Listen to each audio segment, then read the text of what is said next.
തൃശൂർ ജില്ലയിൽ ഏറ്റവും വലിയ ത്രികോണ മത്സരം നടക്കുന്ന മണ്ഡലം ഏതെന്ന് ചോദിച്ചാൽ ഒരു ഉത്തരമേ ഉള്ളൂ. അത് മണലൂർ നിയമസഭാ മണ്ഡലം എന്നതാണ്.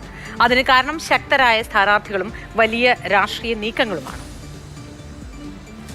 തൃശ്ശൂരിൽ ഇത്തവണ തീ പാറുന്ന പോരാട്ടം നടക്കാൻ പോകുന്ന മണലൂരിലാണ് കേട്ടോ. മണലൂരിൽ ആര് വീഴും, ആര് വെട്ടും, ആര് നിലനിൽക്കുന്നുള്ളത് ഒരു ഐഡിയ ഇല്ല. ഏതായാലും ഇഞ്ചോടിഞ്ച് പോരാട്ടമാണ് നടക്കാൻ പോകുന്നത്.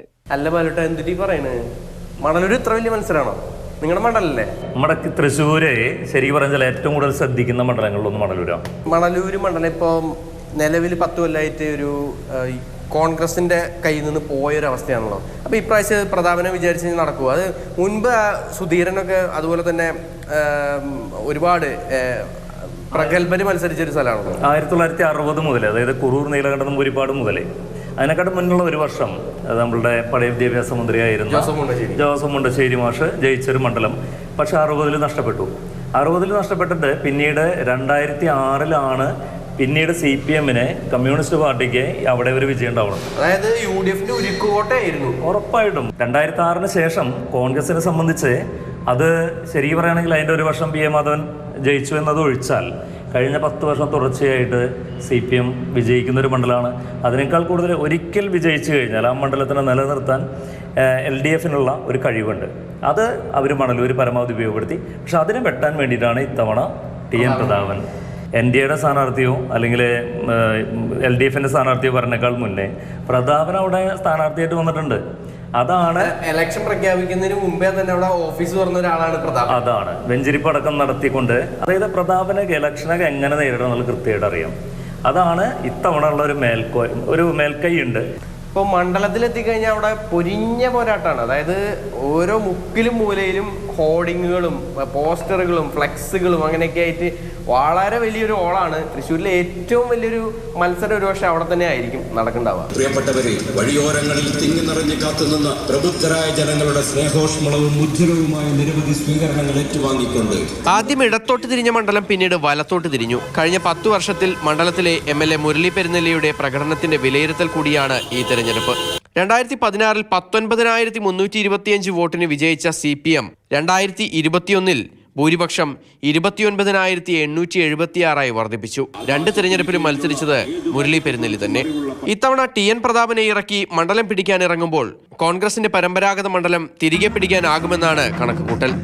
മണ്ഡലത്തിൽ അരിമ്പൂർ, മണലൂർ, പാവർട്ടി, തോളൂർ, വെങ്കിടങ്ങ് പഞ്ചായത്തുകളിൽ വലിയ ലീഡ് നേടിയാൽ LDF കേന്ദ്രങ്ങളായ എളവള്ളി, കണ്ടാണിശ്ശേരി, മുല്ലശ്ശേരി, ചൂണ്ടൽ പഞ്ചായത്തുകളിൽ അല്പം പതറിയാലും UDF-ന് പിടിച്ചു നിൽക്കാം. TN പ്രതാപൻ ജയിച്ചാൽ മന്ത്രിയാകുമെന്ന് KC വേണുഗോപാൽ തന്നെ മണ്ഡലത്തിൽ വെച്ച് പറഞ്ഞത് പ്രചാരണായുധമാക്കുകയാണ് കോൺഗ്രസ്. ശരിക്കും പറഞ്ഞാൽ ഇപ്പോഴത്തെ മണലൂരിൻ്റെ ഒരു പോർഷൻ ഞാൻ MLA സ്ഥലമാണ്. ആൾക്കറിയാം നമ്മൾ വന്നാൽ എന്തൊക്കെ ഉണ്ടാവും. എനിക്ക് രാഷ്ട്രീയം തെരഞ്ഞെടുപ്പിലൊക്കെ ഉണ്ടാവും, വ്യക്തമായ രാഷ്ട്രീയം ഉണ്ടാകും. പക്ഷെ നാട്ടിൽ വികസനം ചെയ്യുന്നത്, ജനങ്ങൾക്ക് പിന്നെ സാമൂഹിക സേവനം ചെയ്യുന്നതിൽ ഒരിക്കലും പറ്റിയ രാഷ്ട്രീയം നോക്കാറില്ല. ആളുകളെ കൂടെ നിൽക്കും, ചേർത്ത് നിർത്തും. മുരളി പെരുന്നെല്ലിയെ വീണ്ടും മത്സരിപ്പിച്ചാൽ തിരിച്ചടിയാകുമെന്ന കണക്കുകൂട്ടൽ LDF-നെ മാറി ചിന്തിക്കാൻ പ്രേരിപ്പിച്ചു. TN പ്രതാപൻ കോൺഗ്രസിന് വേണ്ടി ഇറങ്ങിയപ്പോൾ ജില്ലയിലെ ഏറ്റവും പ്രമുഖനെ തന്നെ LDF രംഗത്തിറക്കി. മുൻ വിദ്യാഭ്യാസ മന്ത്രി C രവീന്ദ്രനാഥിനെ കളത്തിലിറക്കിയായിരുന്നു CPM-ന്റെ മറുപടി. തദ്ദേശ തെരഞ്ഞെടുപ്പിൽ LDF-നൊപ്പമാണ് മണ്ഡലം നിന്നത്. 10 പഞ്ചായത്തുകളിൽ ഭൂരിഭാഗവും ഇപ്പോൾ LDF തന്നെയാണ് ഭരിക്കുന്നത്. മണലൂരിൻ്റെ MLA ആണ് നിൽക്കുന്നത് ശ്രീ മുരളി പെരുന്നെല്ലി. നിരവധി വികസന പ്രവർത്തനം, ഓരോന്നും ഞാനിപ്പോൾ പറയുന്നില്ല എന്ന് മാത്രമേ ഉള്ളൂ, വികസന പ്രവർത്തനങ്ങൾ നടത്തിയിട്ടുണ്ട്. അതെല്ലാം ജനങ്ങൾ അംഗീകരിച്ചിട്ടുണ്ട് എന്നുള്ളതിൻ്റെ തെളിവാണ് ഓരോ സ്വീകരണ കേന്ദ്രത്തിലും ധാരാളം ജനങ്ങൾ വരുന്നു എന്നുള്ളത്. BJPക്ക് വലിയ വോട്ട് വർധനമുണ്ടാക്കിയ കേരളത്തിലെ മണ്ഡലങ്ങളിലൊന്നാണ് മണലൂർ. തൃശൂരിൽ സുരേഷ് ഗോപിയുടെ വിജയത്തിന് ചുക്കാൻ പിടിച്ച BJP നേതാവ് KK അനീഷ് കുമാർ മത്സരരംഗത്തുള്ളത് കരുത്തായി കാണുന്നു BJP. കണ്ടാണിശ്ശേരി, മണലൂർ, അരിമ്പൂർ, തോളൂർ, വെങ്കിടങ്ങ്, മുല്ലശ്ശേരി എന്നിവിടങ്ങളിൽ BJP വോട്ട് പിടിക്കുമെന്നാണ് കണക്കുകൂട്ടൽ. ലോക്സഭാ തെരഞ്ഞെടുപ്പിൽ വലിയ മുന്നേറ്റമാണ് ഈ മണ്ഡലത്തിൽ BJPക്ക് കാഴ്ചവെക്കാൻ കഴിഞ്ഞത്. വിജയത്തിൽ കുറഞ്ഞതൊന്നും അവർ പ്രതീക്ഷിക്കുന്നില്ല. മണലൂര് ഇത്തവണ 100% ദേശീയ ജനാധിപത്യ സഖ്യം ജയിക്കും. വളരെ സിസ്റ്റമാറ്റിക് ആയിട്ടുള്ള പ്രവർത്തനമാണ് ഞങ്ങൾ നടത്തിക്കൊണ്ടിരിക്കുന്നത്. കഴിഞ്ഞ ലോക്സഭാ തെരഞ്ഞെടുപ്പിൽ NDAക്ക് 9,000 വോട്ടിന്റെ ലീഡ് കിട്ടിയിട്ടുള്ള മണ്ഡലമാണ് മണലൂര് മണ്ഡലം. കേരളത്തിൽ വോട്ടെണ്ണൽ ദിവസം വലിയ ശ്രദ്ധാകേന്ദ്രമാകും മണലൂർ എന്ന കാര്യത്തിൽ ഒരു സംശയവും വേണ്ട. അത്രത്തോളം കനത്ത പോരാട്ടമാണ് ഇവിടെ.